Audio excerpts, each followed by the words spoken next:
Msifu Yesu Kristo, watu wa Mungu aliye hai. Karibuni sana wapendwa watazamaji wetu ndani ya Jerusalem Family TV, ambayo ni huduma ya uinjilishaji kwa njia ya vyombo vya habari. Tunayofuraha kukukaribisha katika matangazo yetu ya semina ya Pasaka. Ni semina maalum kabisa ambayo tumeiandaa katika msimu huu wa Pasaka, katika ufufuko wa Bwana wetu Yesu Kristo. Karibuni sana wapendwa, unakaribisha kuweza kufuatilia semina hii inayokujia kwa njia ya audio pamoja na video. Kwa upande wa audio tunapatikana ndani ya magrupu yetu yote ya WhatsApp ya Jerusalem Family TV na ya Telegram. Lakini kwa upande wa video unaweza ukatupata kwenye YouTube channel yetu pamoja na Facebook channel yetu kwa majina ya Jerusalem Family TV Mwalimu Petro na Evodia Mazwile, ambapo pia unaweza ukasubscribe huko YouTube na ukatufollow upande wa Facebook na mitandao mingineyo. Karibuni sana wapendwa. Semina yetu hii ni semina ya siku 5 na leo ni siku ya kwanza ya semina yetu. Semina ya siku 5 na leo ni siku ya kwanza. Karibu sana Mkristo mwenzangu popote ulipo, heri ya Pasaka. Basi tufungue kwa sala ili tuanze rasmi semina yetu. Kwa jina la Baba na la Mwana na Roho Mtakatifu, amen. Baba Mungu, tunakushukuru, tunasema asante kwa ajili ya siku ya leo, Bwana, unaotupa nafasi kwenda kuanza semina hii. Asante Baba kwa ajili ya wema wako na uaminifu wako. Asante Baba kwa ajili ya matendo yako makuu ambayo umeendelea kuyaachilia maishani mwetu. Tunakushukuru Mungu kwa ajili ya wema, amani na uaminifu wako ambao Bwana umeendelea kutujalia siku hadi siku. Tunakushukuru Bwana kwa ajili ya matendo yako makuu ambayo Bwana umeendelea kutenda kwenye maisha ya kila mtoto wako aliyoko hapa.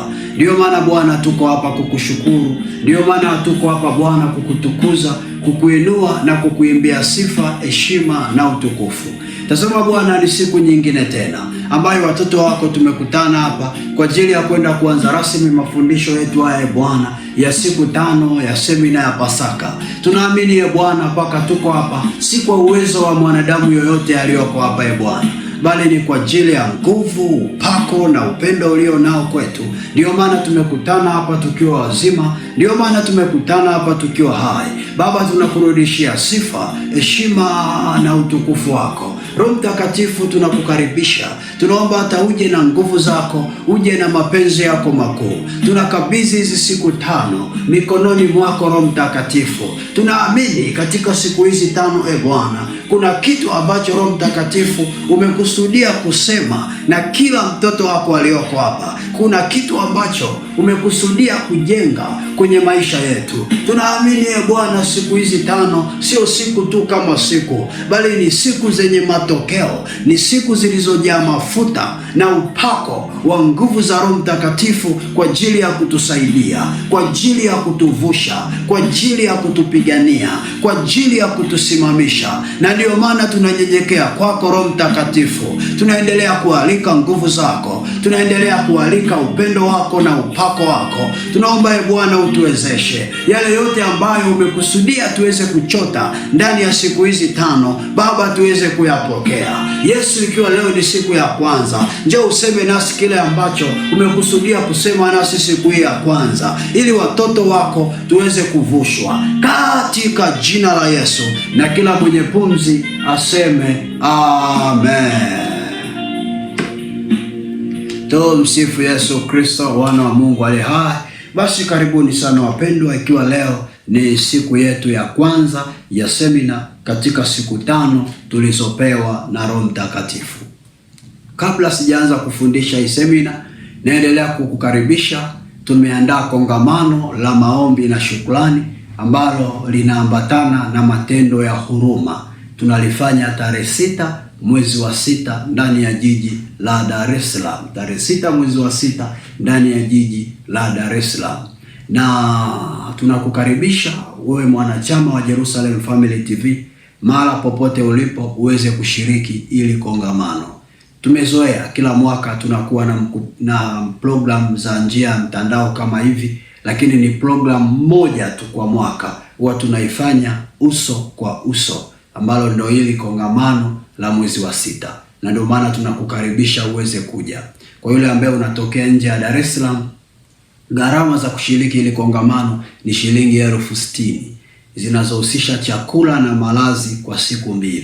Kwa yule ambaye unatokea ndani ya Dar es Salaam au labda utakuja na utakuwa una mahala pako pa kufikia, gharama ni shilingi 30,000. Wapendwa, gharama ni kidogo sana, tofauti na makongamano mengi yalivyozoeleka. Makongamano mengine gharama ya ushiriki na kuadi ni 1,500,000, 200,000, 2,500,000. Lakini hapa ni 60,000 tu, ambayo yote hii inatumika na we mwenyewe na si na mtu mwingine. Wapendwa, karibuni sana, ni kongamano letu la 6. Kwa hiyo tuna uzoefu kwa sehemu, usiogope kuja. Ni kongamano letu la 6. Karibu sana. Uwe unatoka Tanzania, uwe unatoka nje ya Tanzania, karibu. Sijaona bado mtu yoyote akijisajili kutoka nje ya Tanzania.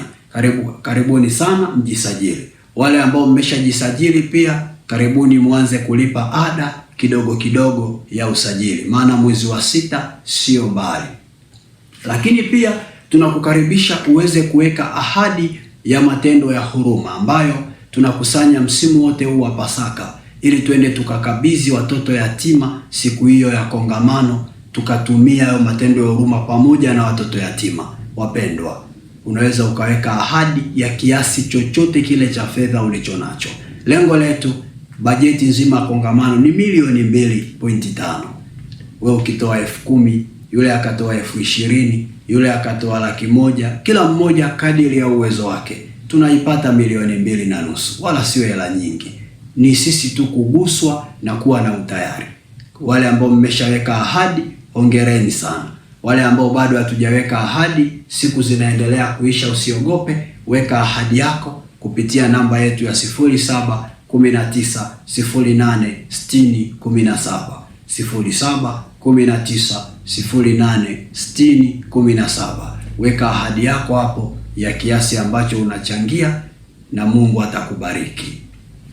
Wapendwa, kwa kuyasema haya machache, naomba turejee kwenye semina yetu.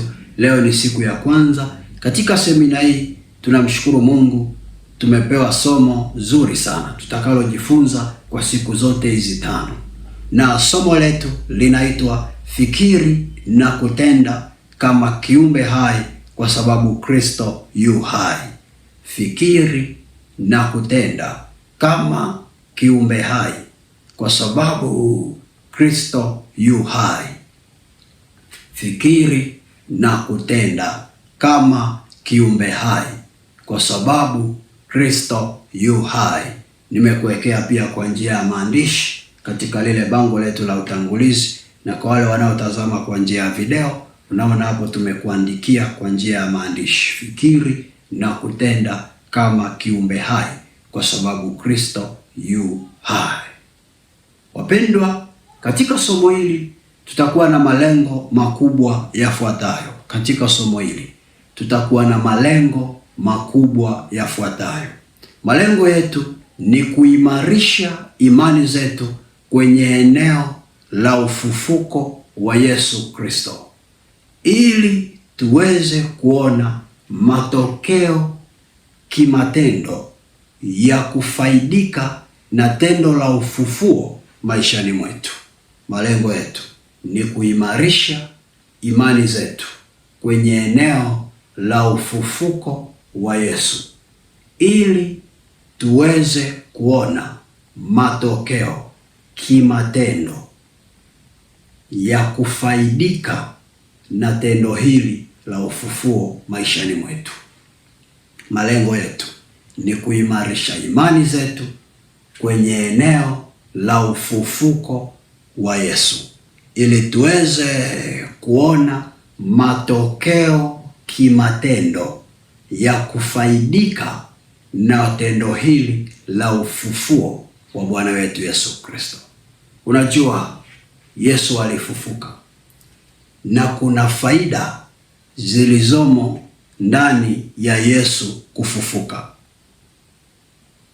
Swala la Yesu kufufuka halijabeba hasara, ila limebeba faida ambazo kila Mkristo muamini ambaye ni mimi na wewe tuna haki ya moja kwa moja ya kunufaika na kila faida inayopatikana na Yesu kufufuka.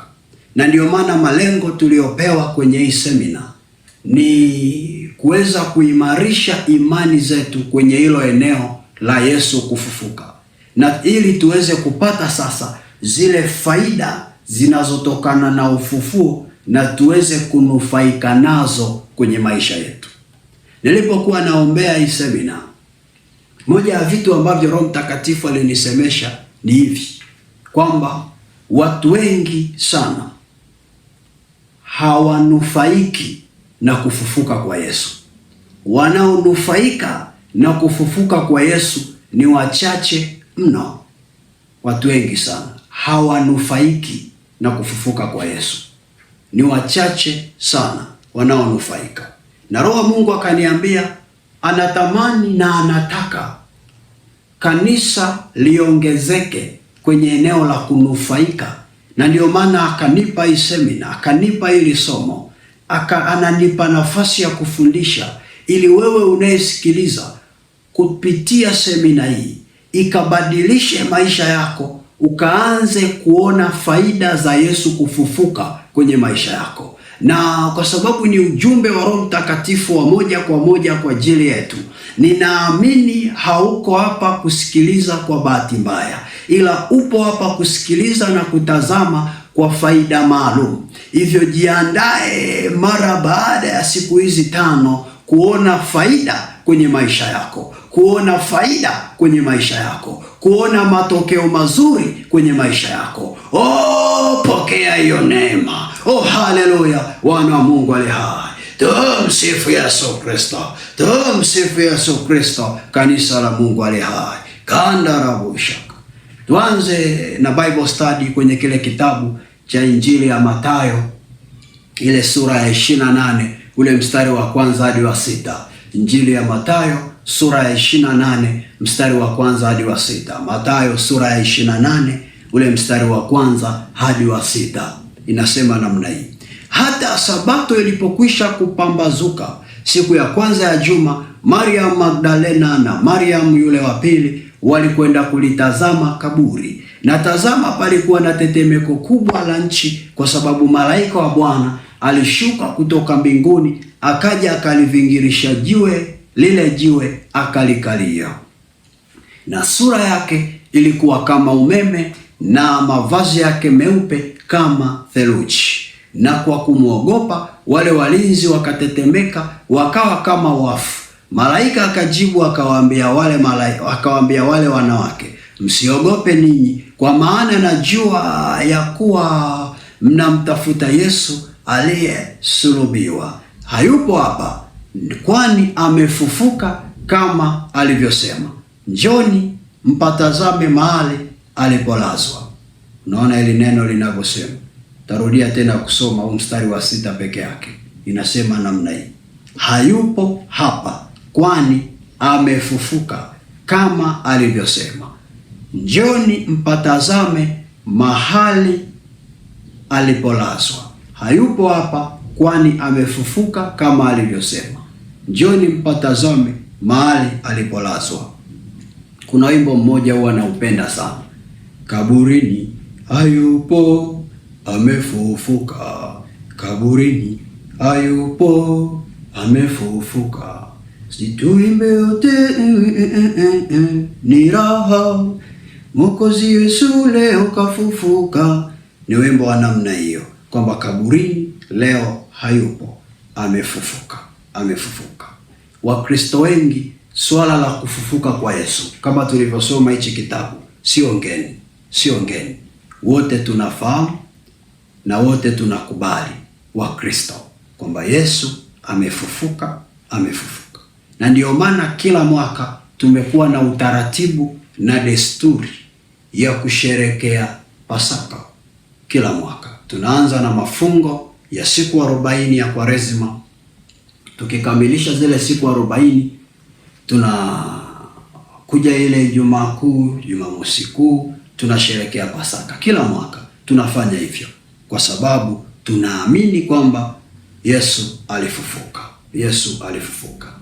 Na tunapokuwa kwenye msimu wa Pasaka kama hivi, kwa sababu wote tunaamini Yesu amefufuka kama hii Mathayo 28 ilivyotuonyesha, wengi huwa tunakuwa na maombi na sala mbalimbali ambazo tunajaribu kuita ile neema ya ufufuo maishani mwetu. Ndio maana kwenye msimu kama huu sio ajabu unakuta Wakristo kila maeneo wanaomba neema ya kufufuka pamoja na Bwana. Utakuta mtu mwingine anasema Pasaka hii inaomba Bwana ufufuke na ndoa yangu. Mwingine anasema Bwana, Pasaka hii naomba ufufuke na uchumi wangu. Mwingine anasema Pasaka hii naomba ufufuke na biashara yangu. Mwingine anasema Pasaka hii naomba ufufuke na watoto wangu. Mwingine anasema Pasaka hii naomba ufufuke na kazi yangu. Kwa kila mmoja huwa anakuwa na sala binafsi ya kutamani Pasaka hii afufuke na Bwana. Na imekuwa ni kitu ambacho tumekuwa nacho kila mwaka. Kila mwaka Pasaka inapofika tunakuwa na sala za kutamani tufufuke na Bwana kwenye maeneo fulani fulani kadiri ya uhitaji tunaokuwa nao kwenye huo msimu husika wa Pasaka. Na ndio maana kile ulichoomba ufufuke kwenye Pasaka ya mwaka huu yamkini ni tofauti na kile ulichoombea ufufuke na Yesu kwenye Pasaka ya mwaka jana na ya mwaka juzi. Sasa mpaka tunafika kwenye hii hatua ya kila Pasaka kuomba kufufuka na Bwana kwenye maeneo tofauti tofauti ya maisha yetu, ni kwa sababu ndani yetu tunaamini juu ya ufufuo, tunaamini juu ya kufufuka kwa Yesu Kristo, kama tulivyoona kwenye hii Mathayo 28, namna tulivyoambiwa kaburini hayupo, amefufuka. Kwa wengi tunaamini, na ndio maana tunakujaga na sala za kuomba kufufuka pamoja na Yesu. Wapendwa, shida inaanzia pale ambapo wengi kila mwaka tunaomba kufufuka na Yesu, na Pasaka inaenda inapita, tunabaki kuwa wale wale na hatuoni ufufuko wowote kwenye matokeo ya maisha yetu. Nasema hivi, shida inapoanzia, watu wengi tunaomba kufufuka na Yesu kwenye maeneo fulani fulani, ila Pasaka inapopita tunabaki kuwa wale wale, hakuna matokeo ya kiufufuko tunayoyaona kwenye maisha yetu, na ni hali tuliomba kufufuka pamoja na Yesu. Hapo ndiyo shida ilipo. Acha nirahisishe kama mwalimu. Unakuta mtu aliomba afufuke na Yesu kwenye uchumi na kwenye ndoa. Pasaka inakuja, anaendelea kuomba nifufuke na Yesu kwenye uchumi na kwenye ndoa. Na mwingine anaenda mbali zaidi, Kwaresima yote pia alifunga siku zile 40 au labda siku kadhaa, akiomba kwamba Pasaka hii nifufuke na Yesu kwenye uchumi na kwenye ndoa. Pasaka inakuja, anatoa na sadaka ya bahasha, anaamini anafufuka na Yesu kwenye uchumi na kwenye ndoa. Anasherekea Pasaka siku ile, anawasha na mshumaa wa Pasaka, anakula na kapilau kidogo, akiamini na anakuwa na amani kwamba hakika naamini nimefufuka na Yesu kwenye uchumi na kwenye ndoa. Pasaka inapita. Lakini mara baada ya Pasaka kupita, anabaki kuwa yule yule. Matatizo ya ndoa yanabaki pale pale, matatizo ya uchumi yanabaki pale pale, tena na zaidi yanaongezeka na kuwa magumu mara mbili yake. Anabaki anajiuliza kwamba niliomba nifufuke na Yesu, mbona hakuna kilichobadilika? Mbona kila kitu kimebaki pale pale? Anasema okay, Pasaka hii inapita, anasubiri Pasaka ijayo, tena ataomba hivyo hivyo, anaamini amefufuka. Pasaka inapita, anabaki tena kuwa yule yule. Sasa ndivyo watu wengi imekuwa hivyo kwenye maisha yetu. Kila Pasaka tunaomba kufufuka na Yesu, Pasaka inapita, tunabaki kuwa wale wale.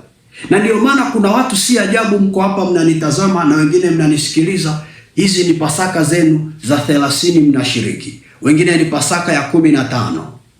Wengine ni Pasaka ya 25 tangu umejitambua. Na umekuwa ukiomba kufufuka na unabaki kuwa yule yule. Wapendwa, nisikilize vizuri.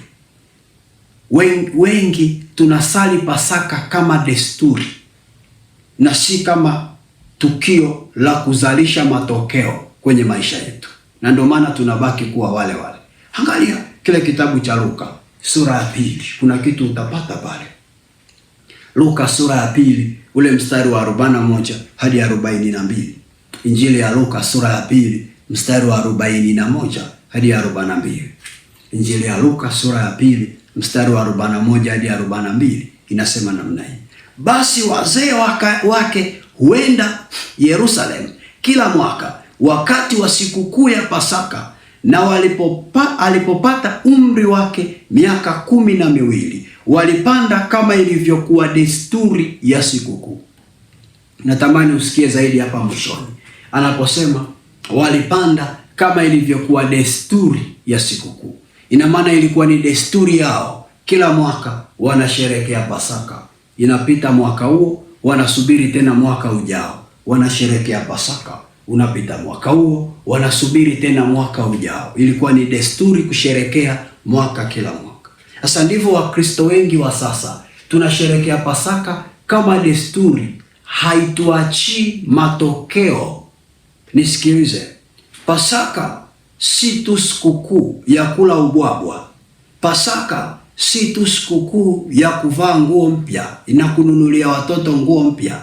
Pasaka si tu desturi, ila Pasaka ni tukio la kimatokeo kwenye maisha yetu. Nasema hivi, Pasaka ni tukio la kimatokeo yaletayo faida kwenye maisha yetu. Na ndio maana unaposherehekea Pasaka lazima uhakikishe hiyo Pasaka inakuletea matokeo yenye faida. Ukiomba ufufuo, uone kweli kweli huo ufufuo kwenye maisha yako. Na ndio maana Biblia inasema amefufuka kweli kweli kama alivyosema. Kwa kama amefufuka kweli kweli kama alivyosema, unapaswa na wewe muamini wake uyaone matokeo ya kufufuka kwake kweli kweli kwenye maisha yako. Neno kweli kweli limebeba matendo na imani ndani yake.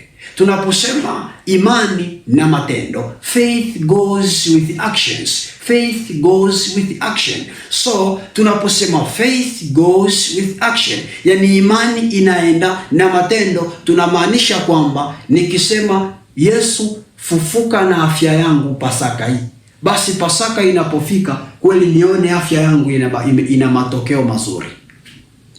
Ninaposema Yesu fufuka na biashara yangu, Pasaka inapofika kweli nione biashara yangu imefufuka. Si kama tuko pamoja kanisa la Mungu, isipite tu kama desturi imepita nisubiri nyingine. No. Mungu akusaidie kuelewa. Tumsifu Yesu Kristo kanisa la Mungu. Si kama tuko pamoja wana wa Mungu aliye hai. Kama tuko pamoja sema amen mahala ulipo. Sema tena amen.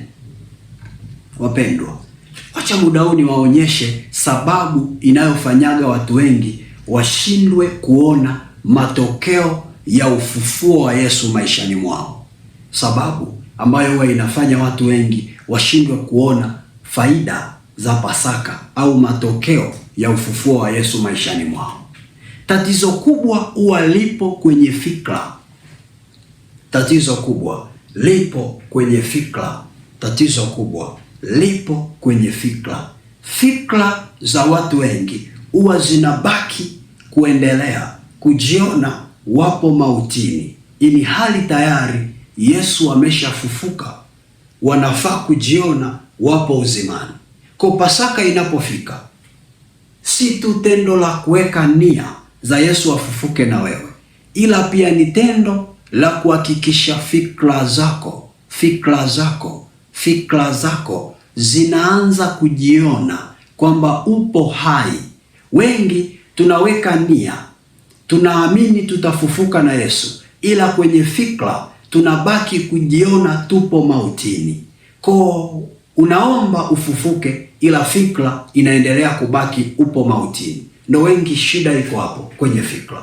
Na ndio maana hata kwenye zile salamu za Pasaka, wale ambao mlipata nafasi ya kusoma ule ujumbe tuliotoa, nilielezea hichi kitu kiufupi, namna ambavyo Wakristo wengi hatuoni faida ya kufufuka kwa Yesu kwa sababu ya fikra zetu zinaendelea kubaki kujiona tupo mautini. Si kama tuko pamoja, kanisa la Mungu. Yesu alipofufuka, kuna baadhi ya watu waliwalipa watu hela, wakawaambia chukueni hii hela. Mtu atakayewauliza kama Yesu amefufuka, semeni wanafunzi wake walimuiba, kwa sababu watu wasije wakamwamini huyu Yesu. Ukisoma kitabu cha Mathayo sura ya 28 ukiendelea, utaona wanaambiwa chukueni hela. Kwa hiyo watakaposema Yesu amefufuka, mkatae, chukueni hela. Kwa wakawalipa watu hela, na wale watu wakapokea zile hela, na Biblia inasema mpaka leo kuna watu hawajaamini kufufuka kwa Yesu, kwa sababu ya wale waliolipwa hela walieneza uongo kwamba Yesu hajafufuka, wanafunzi wake wamemuiba.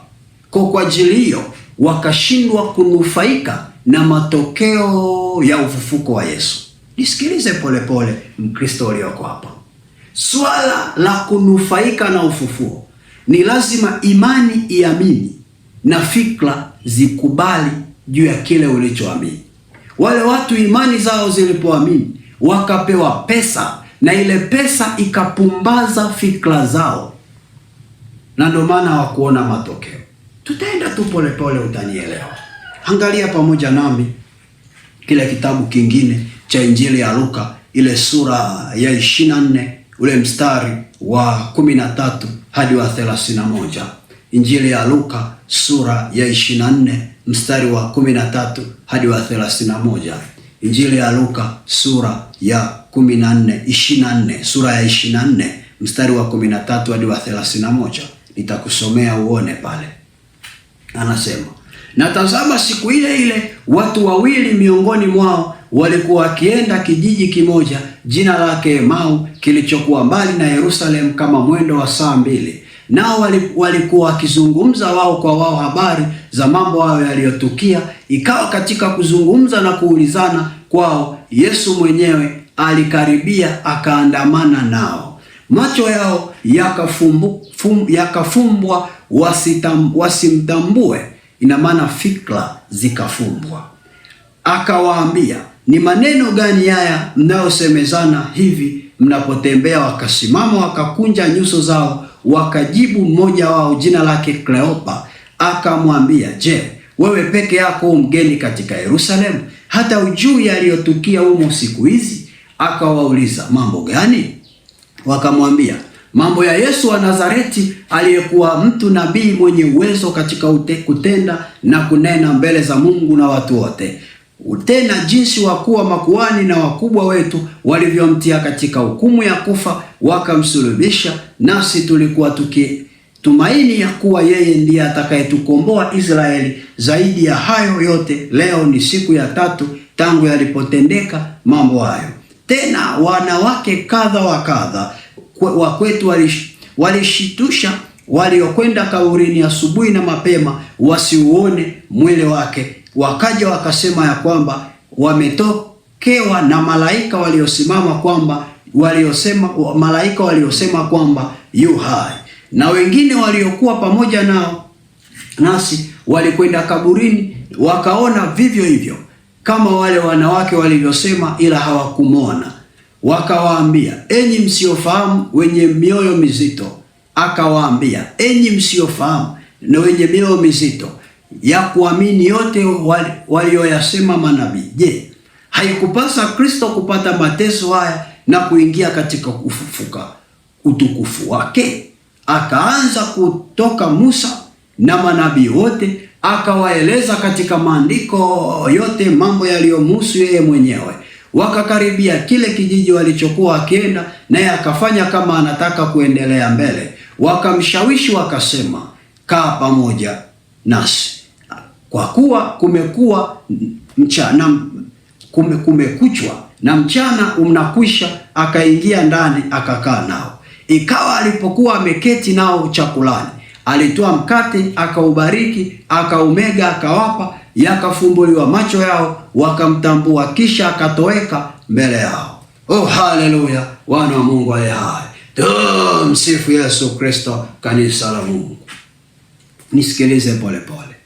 Biblia inaeleza mara baada ya Yesu kufufuka, kundi fulani la watu, ametajwa mmoja, jina lake anaitwa Kleopa, walikuwa wametoka shambani wanatembea, wakakutana na Yesu njiani, na Biblia inasema macho yao yalifumbwa. Kwa lugha ya somo letu ni sawa na tungesema fikra zao zilifumbwa, fikra zao zilifumbwa, wakashindwa kumtambua yule kama ni Yesu, na wakawa wanajadiliana pale habari za namna Yesu alivyoteseka.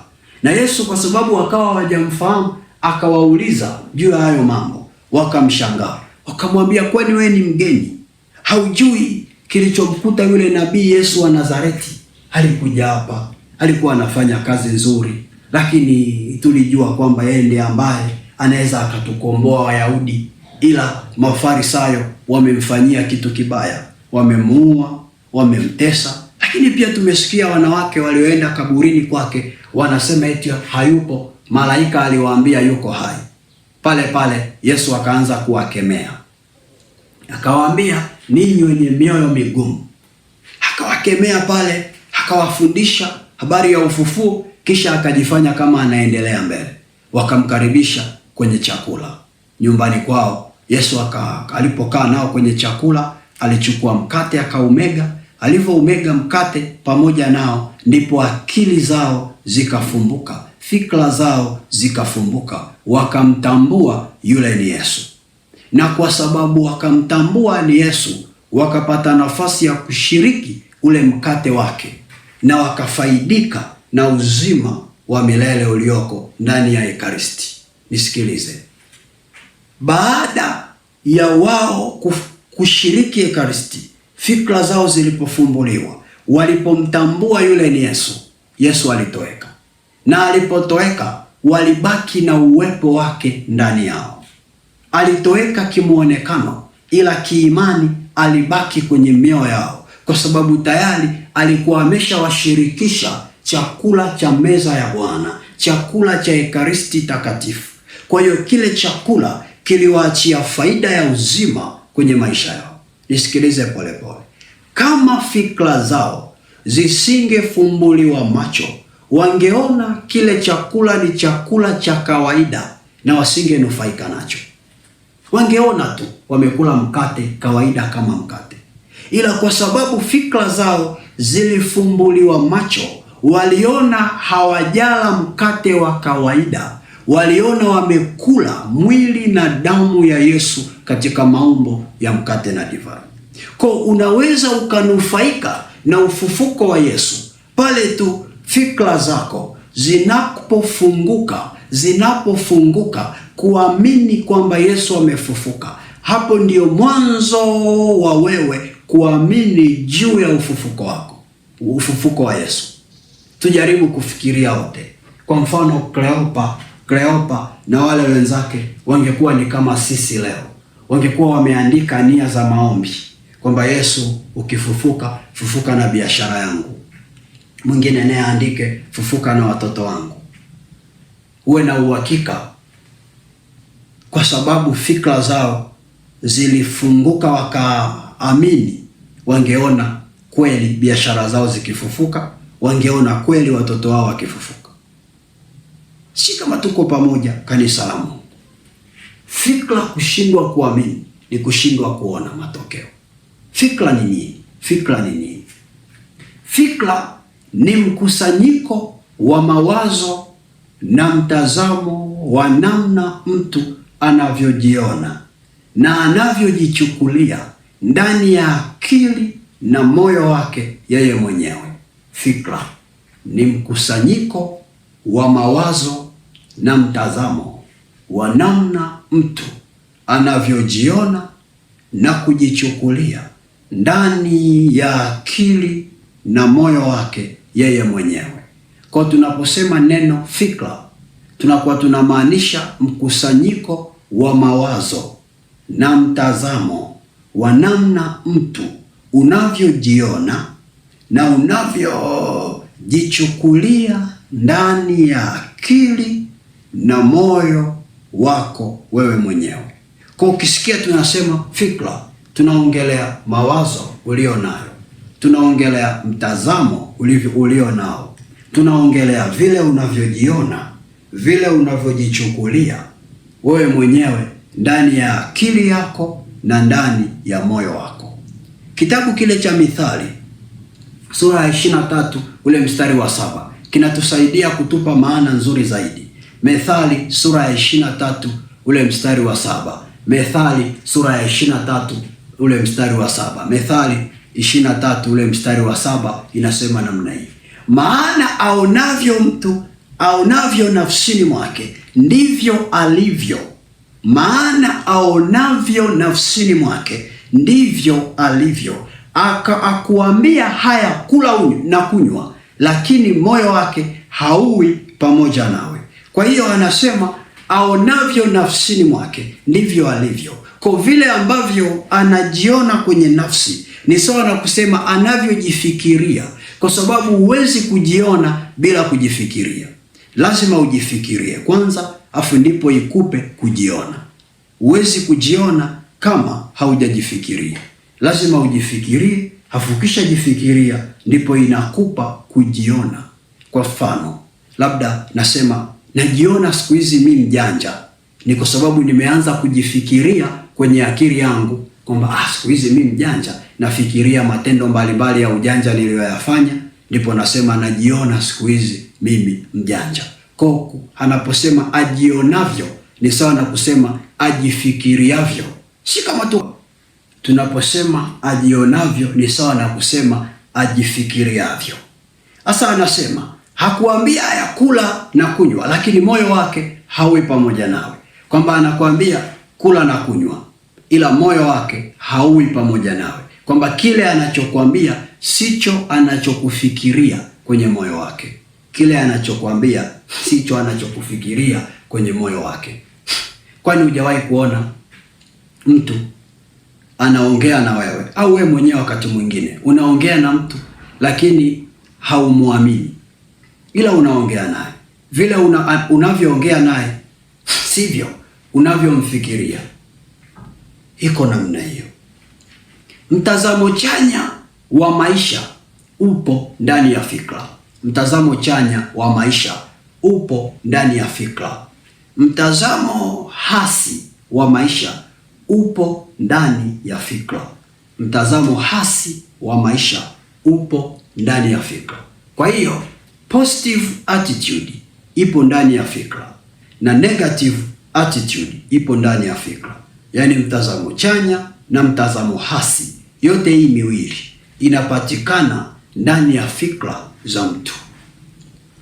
Imani yako imebeba kiwango cha fikra na inafanya kazi kwa kiwango cha fikra ulizo nazo. Imani yako imebeba kiwango cha fikra na inafanya kazi kwa kiwango cha fikra ulizo nazo. Fikra zimebeba kila kitu cha kimtazamo wa kuamua shauku ya kiutendaji kwenye maisha ya mtu.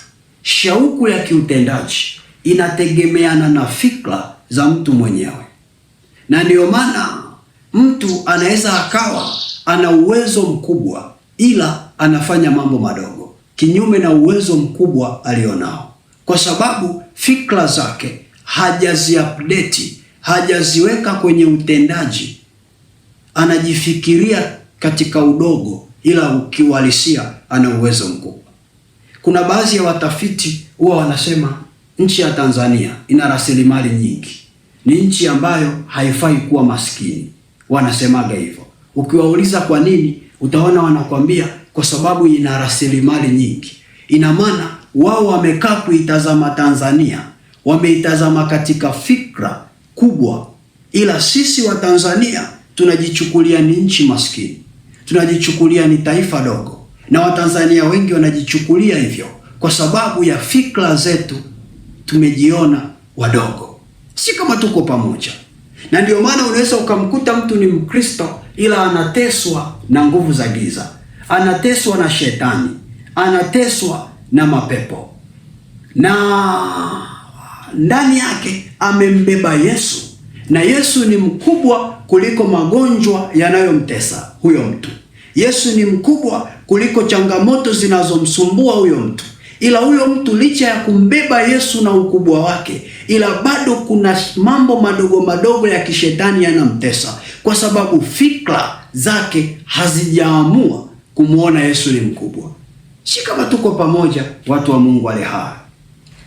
Kikomo cha imani, kikomo cha ukubwa wa imani ya mtu, kikomo cha utendaji wa imani ya mtu, kikomo cha matokeo ya imani ya mtu, vikomo vyote hivyo vinategemeana na fikra ya huyo mtu, namna anavyojichukulia na anavyojifikiria kwenye maisha yake.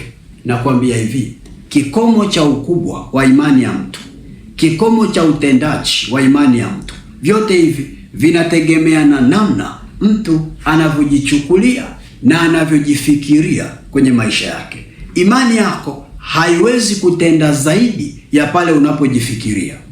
Imani yako haiwezi kufanya kazi zaidi ya namna unavyojifikiria na namna unavyojichukulia. Wana wa Israeli walijichukulia ni mapanzi na walishindwa. Walijichukulia ni mapanzi na walishindwa. Kalebu na Yoshua walijichukulia wale watu ni wadogo kwao, walishinda. Kwa hiyo ile kuwa na Mungu ndani yako haitoshi kukupa ushindi, ila kinachokupa ushindi ni lazima fikra zako zikubaliane na ule ukubwa wa Mungu uliyembeba ndani yako. Si kama tuko pamoja, kanisa la Mungu? Na ndio maana unaweza ukalikuta ombi moja linaombewa na waombaji watano, na katika waombaji watano wako watakaojibiwa na wako ambao hawatajibiwa. Kinachompa yule kujibiwa na yule kutokujibiwa ni fikra, mtazamo alio nao juu ya yule Mungu anayemwomba anamchukuliaje. Wengine tunaomba bila kuchukulia kwamba Mungu atajibu, na wengine wanaomba wakichukulia watajibiwa. Kwa sababu fikra yako imekaa kwenye mtazamo wa kutokujibiwa na hautojibiwa. Fikra yako ikikaa kwenye mtazamo wa kujibiwa, utajibiwa. Si kama tuko pamoja, kanisa la Mungu? Mungu akusaidie kuelewa. Sema amen kwa jina la Yesu. Muda huu ni kupitisha kwenye kitabu hiki cha Wakorinto. Kuna kitu upate pale ndani yake. Angalia pamoja nami kile kitabu cha Wakorinto wa pili, ile sura ya 4 mstari wa 3 hadi wa 4 na ule mstari wa 11 hadi wa 15. Wakorinto sura ya pili. Wakorinto wa pili sura ya 4. Wakorinto wa pili sura ya 4 ule mstari wa 3 hadi wa 4 na ule wa 11 hadi wa 15. Wakorinto wa pili sura ya 4 ule mstari wa 3 hadi wa 4 na ule wa 11 hadi wa 15. Inasema namna hii: ambao ndani yao Mungu wa dunia hii amepofusha fikra zao wasioamini, isiwazukie nuru ya Injili ya utukufu wake Kristo, aliye sura yake Mungu. Kwa maana hatujihubiri wenyewe, bali Kristo Yesu ya kuwa ni Bwana, na sisi wenyewe kuwa tu watumishi wenu kwa ajili ya Yesu. Anasema kwa maana sisi tulio hai tu siku zote twatolewa tufe kwa ajili ya Yesu, ili uzima wa Yesu nao udhihirishwe katika miili yetu ipatikanayo na mauti. Basi hapo mauti hufanya kazi ndani yetu, bali uzima ndani yetu. Lakini kwa kuwa tuna roho ile ile ya imani, kama ilivyoandikwa, naliamini na kwa sababu hiyo nalinena, sisi nasi tuamini na kwa sababu hiyo twanena, tukijua ya kwamba yeye aliyemfufua Bwana Yesu atatufufua sisi nasi pamoja na Yesu na kutuhudhurisha pamoja nanyi. Kwa maana mambo yote ni kwa ajili yenu, ili neema hiyo ikiongezwa sana kwa hao walio wengi, shukrani izidishwe na Mungu atukuzwe. Tumsifu Yesu Kristo, wana wa Mungu aliye hai. Kiangalia katika ile neno inaona inavyosema kwamba ambao ndani yao Mungu wa dunia hii amepofusha fikra zao wasiamini. Kwa sababu fikra zao zimepofushwa hawawezi kuamini. Na ndio maana nilikwambia pale mwanzoni, imani ndiyo kikomo, fikra ndiyo kikomo cha imani yako. Imani yako ukubwa wake unatokana na fikra zako. Na ndio maana hawa watu shetani alipotaka wasiamini, hakucheza na kitu kingine, alicheza na fikra zao, akapofusha fikra. Kwa kitendo tu cha kupofushwa kwa fikra zao ikawafanya wasiweze kuamini. Lakini Biblia inasema kwamba sisi tuko hai kwa sababu Yesu yuko hai. Mili yetu haiitwi tena mili ya wafu, haiitwi tena mili ya mauti, ila inaitwa ni miili iliyo hai kwa sababu Yesu anafanya kazi ndani yetu. Ndivyo Biblia inavyosema kwamba hapo mauti hufanya kazi ndani yetu, bali uzima ndani yetu, kwamba mauti haifanyi kazi bali ni uzima ndani yetu. Na anasema ile roho ile ya imani, kama ilivyoandikwa kwamba naliamini kwa sababu nalinena. Sisi nasi tumeamini. Kwa sababu tumeamini, sisi si wafu, tuko hai. Kwa sababu umeamini, wewe sio mfu, uko hai. Kwa sababu umeamini, wewe sio mfu, uko hai. Si wangapi hapa wanasikia? Ungekuwa unasikia ungesema amen. Kwa sababu unaamini, wewe hapo sio mfu, fikra zako sio mfu, chochote ulichonacho sio mfu, kiko hai kwa sababu ndani yako unaamini. Kwa ile kuamini inakufungulia dhamana ya uhai kwenye eneo zima la maisha yako. Ile kutokuamini inakufungulia ufu kwenye eneo zima la maisha yako. Kwa unaposema nimeamini, hakikisha na fikra zako zimeamini. Watu wengi tunasema Kristo fufuka na mimi Pasaka hii. Pasaka inapita, tunaendelea kubaki wafu. Ni kwa sababu fikra zinakuwa hazijaamini. Kwa sababu fikra haijaamini, ndio maana mauti inabaki pale pale. Kumbuka, imani haiishi kwenye kusema, ila imani na matendo. Si kama tuko pamoja, kanisa la Mungu aliye hai. Kandarabo shakarabaseke. Wacha muda huu nikuonyeshe matokeo ya fikra ili kuongezea uelewa zaidi ndani yako. Wapendwa, namna unavyowaza juu ya maisha yako ni matokeo ya fikra ulizonazo. Matokeo ya fikra. Tokeo la kwanza. Namna unavyowaza juu ya maisha yako ni matokeo ya fikra ulizonazo. Namna unavyowaza juu ya maisha yako ni matokeo ya fikra ulizonazo. Ukiwa una fikra za kimauti, utakuwa unawaza mawazo mengi ya mauti kwenye maisha yako. Kila kitu chako utawaza vibaya. Tokeo la pili. Namna unavyoishi na jamii iliyokuzunguka ni matokeo ya fikra ulizonazo. Namna unavyoishi na jamii iliyokuzunguka ni matokeo ya fikra ulizonazo. Kama jamii iliyokuzunguka unaishi nayo vibaya, jua kwenye eneo la fikra zako kuna mauti. Eneo la tatu. Namna unavyoomba mbele za Mungu ni matokeo ya fikra ulizonazo. Namna unavyoomba mbele za Mungu ni matokeo ya fikra ulizonazo. Kuna watu wengine maombi yao ni lawama tu na kulalamika na kushtaki watu.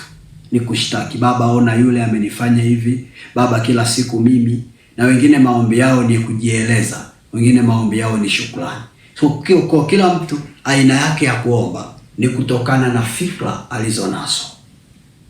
Fikra zako zikiwa zina mauti, uwe na uhakika na maombi yako pia yatakuwa ni maombi ya malawama, makelele na mashtaka.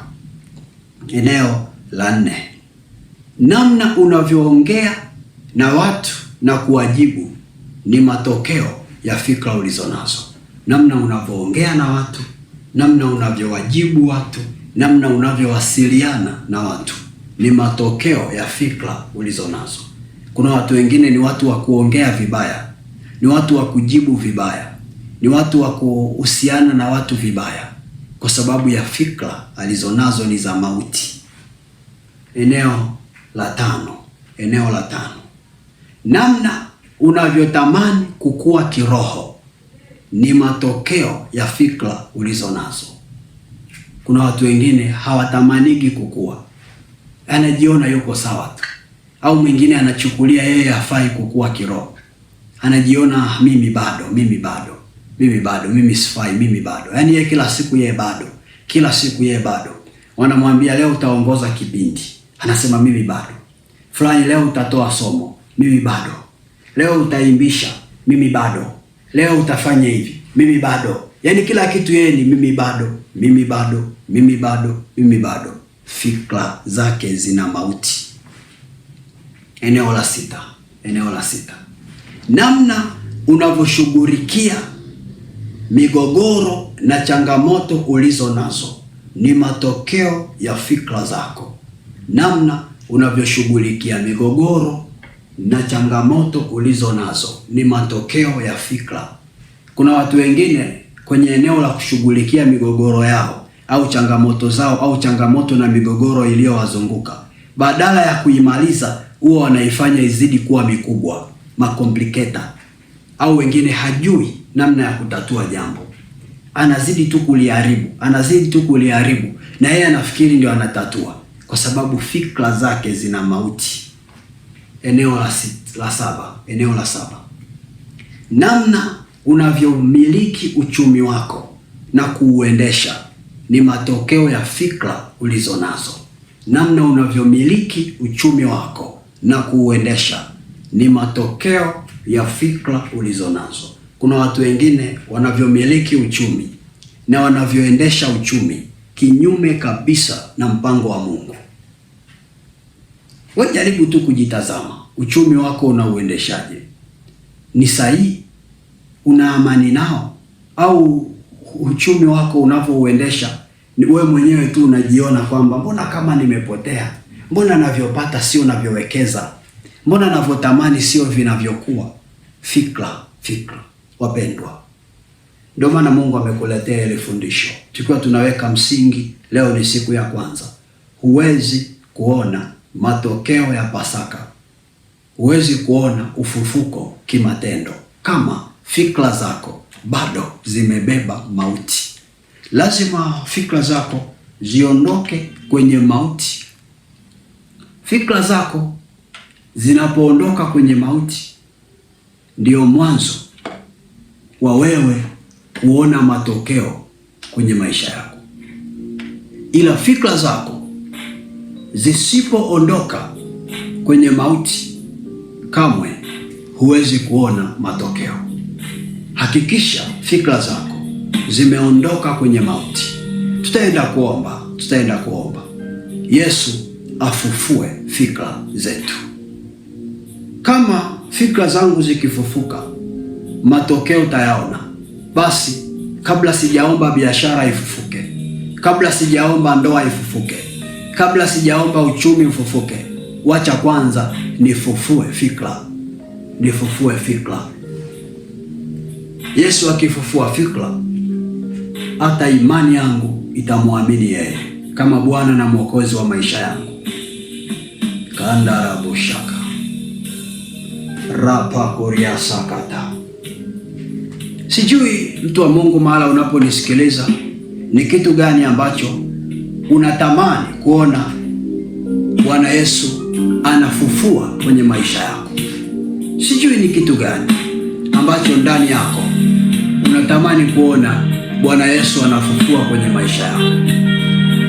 Hebu leo, kabla hujaombea hicho kitu kifufuke, twende tukaombe fikra zifufuke. Kandaraboshakarabasi rapa koriandereboshakata rapa seketereboshaka. Kama unaweza kujishika kichwa chako mahala ulepo, unaweza ukajishika kichwa chako kama ishara ya kuombea fikra. Kama unaweza kujishika kichwa chako, unaweza ukajishika kichwa chako kama ishara ya kuombea fikra, na mahala ulipo, anza kumwomba Mungu afufue fikra zako. Anza tu kusali kwa ajili ya imani ulionayo. Mwambie Bwana Yesu, na kuomba ufufue fikra zangu. Mwambie Bwana Yesu, na kuomba ufufue fikra zangu kwa upya, maana kwa muda mrefu zimekuwa katika hali ya umauti, zimekuwa katika hali ya umauti. Na kuomba Bwana uzifufue, na kuomba Bwana uziamshe, na kuomba Bwana uziamshe. Endelea tu kuomba, mtu wa Mungu, mahala ulipo. Usiwe msikilizaji peke yake. Mwambie Bwana, amsha fikra zangu, zimelala mautini kwa muda mrefu, zimelala mautini kwa muda mrefu. Saa yangu imefika, Bwana, naomba fikra zangu zifufuke, naomba fikra zangu zifufuke katika jina la Yesu Kristo. Baba, niko kwenye hii Pasaka. Yesu Kristo, umefufuka kweli kweli kama ulivyosema. Ninaomba ufufue na fikra zangu Bwana, ili niweze kuona faida ya ufufuko wako, ili niweze kuona faida ya ufufuko wako. Ndiyo maana nakuomba Bwana Yesu, fikra zangu zifufuke, fikra zangu zifufuke, fikra zangu zifufuke, fikra zangu zifufuke katika jina la Yesu Kristo. Ninaomba Bwana, kila mtoto wako aliyoko hapa, fikra zake zifufuke, fikra zake zifufuke. Maana Bwana, watoto wako kila Pasaka wanasherekea kama desturi, wanaweka nia za kufufuka, lakini hawaoni kimatokeo, hawaoni kimatendo faida ya huo ufufuo. Erapakoriasaka rebo shamaka rebo shakata. Ninamimina damu ya Yesu kwenye fikra za watoto wako walioko mahali hapa. Baba, ninamimina damu ya Yesu, ninamimina damu ya Yesu, ninamimina damu ya Yesu, ninamimina damu ya Yesu, ninamimina damu ya Yesu kwa kila mtoto wako alioko hapa. Namimina damu ya Yesu, namimina damu ya Yesu. Ninaomba Bwana, fikra zao zifufuke.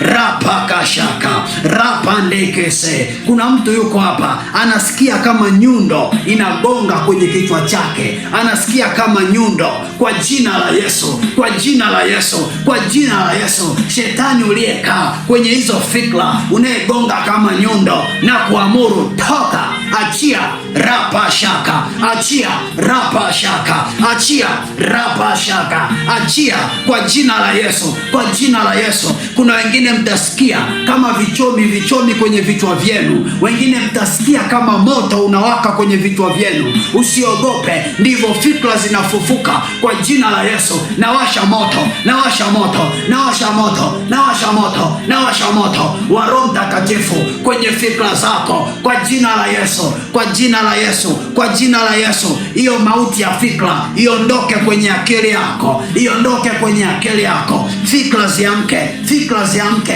fikra ziamke. Ule upofu, ule upofu uliokuwa umekamata fikra zako, tazama rapa koriasaka alivyo umega mkate. Wakina Kleopa wakafumbuliwa macho, wakamuona na wakanufaika na ufufuo. Oh, neno la Mungu ni mkate, neno la Mungu ni chakula. Mkate umemegwa, chakula kimemegwa. Fikra zako zifunguliwe. Wewe ni Kleopa wa leo, fikra zako zifunguliwe, fikra zako zifunguliwe, fikra zako zifunguliwe kwa jina la Yesu. Kila zilipokamatwa zifunguliwe, zifunguliwe. Rapa shakata, rapa shakata, rapa sakata. Fikra zako zifunguliwe kwa jina la Yesu Kristo. Rapa nderebo shaka. Fikra zinafunguka, fikra zinafunguka, fikra zinafunguka. Kuna watu fikra zimefunguka, wanaanza kuona nuru. Utajikuta unaanza kufikiri tofauti na vile ambavyo ulikuwaga umezoea kufikiri. Utajikuta unaanza kuwaza tofauti na vile ambavyo ulikuwaga umezoea kuwaza. Utajikuta kuanzia leo kuna mambo ambayo ulikuwaga hauyaoni na unaanza kuyaona. Oh, usiogope, ni kwa sababu Bwana amefufua fikra zako. Kuna fursa utaanza kuona. Oh, kuna mambo utaanza kuyaona. Rapo shakata. fikra zako zimefunguka. Kuna fursa utaanza kuziona ambazo ulikuwaga uzioni. Hii ni Pasaka, imekuachia ufufuko kwenye eneo la fikra. Kuna suluhu utaipata ambayo ulikuwaga umeikosa miaka na miaka. Kuna njia utaiona ambayo ulikuwaga hujaiona miaka na miaka. Rapa shekete, fikra zimefunguka, fikra zimefunguka, fikra zimefunguka. Ni saa ya kuendea ushindi, ni saa ya kuendea ushindi, maana Yesu kufufuka kwake ilikuwa ni kutangaza ushindi. Mwana wa Mungu, fikra zako zimefunguka kwa jina la Yesu Kristo. Kuanzia leo hautashindwa tena, hautashindwa tena. Utauona ushindi waziwazi, maana Yesu amefufuka. Mwili wako hauna mauti, maisha yako hayana mauti, maisha yako yamebeba ushindi, na huo ushindi ukaonekane si tu kwako na kwenye vizazi vyako, katika jina la Yesu. Pokea rapo shakata rasakande robo shandarabasiki raba shenderebosaka. Hakika Baba tunakushukuru, hakika Baba tunakuinua kwa ajili ya siku hii ya kwanza. Baba tunakushukuru namna ulivyotutengeneza kwa neno lako, tunakushukuru namna ulivyotuhudumia kwa neno lako. Hakika Baba tumeuona ushindi, hakika Baba tumeona wema na fadhili, hakika Baba tumeona ushujaa. Ndio maana nasi tunajiachilia mikononi mwako, Alfa na Omega. Tunakuinua Alfa na Omega, tunaomba uendelee kuwa na sisi, tupe kibali tena kesho tuendelee na siku ya pili. Yesu, utukufu na heshima urudi kwako, hata kwa ajili ya wale wanaoendelea kuahidi kwa ajili ya kongamano. Yesu, endelea kuwabariki, na wale ambao hawajaahidi waguse kwa mguso wako. Tunaamini Bwana yote yanawezekanika, katika jina la Baba, Mwana na Roho Mtakatifu tuseme amen. Mungu akubariki sana mpendwa. Karibu uweke ahadi ya kongamano, tukutane tena kesho. Haleluya.